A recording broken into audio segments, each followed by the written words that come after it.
दिलवा तो चलिए रे गइल जनवो कले जाइबू दिलवा तो चलिए रे गइल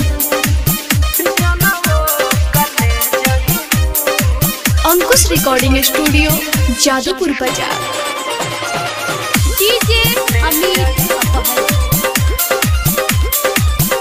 भाई दीवाना के दिल से खिलवाड़ कइलू जब छोड़ा ही के रहे तो का प्यार कइलू भाई दीवाना के दिल से खिलवाड़ कइलू जब छोड़ा ही के रहे तो का प्यार कइलू तोहरो ये प्रेमी हीरो में बोलो न का पइबू दिलवा तो चलिए रे गइल जनवो कले जाइबू दिलवा तो चलिए रे गइल जनवो कले जाइबू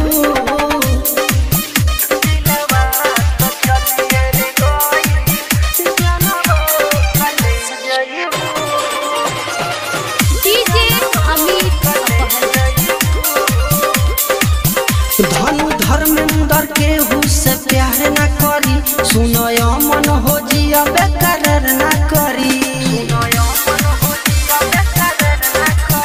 धनु धर्मेंद्र के से प्यार न करी सुनो मन हो जिया बेकरार न करी ससुरा में पियवा छोड़ी तब तू कहाँ जाइबू दिलवा तो चलिए रे गइल जनवो कले जाइबू।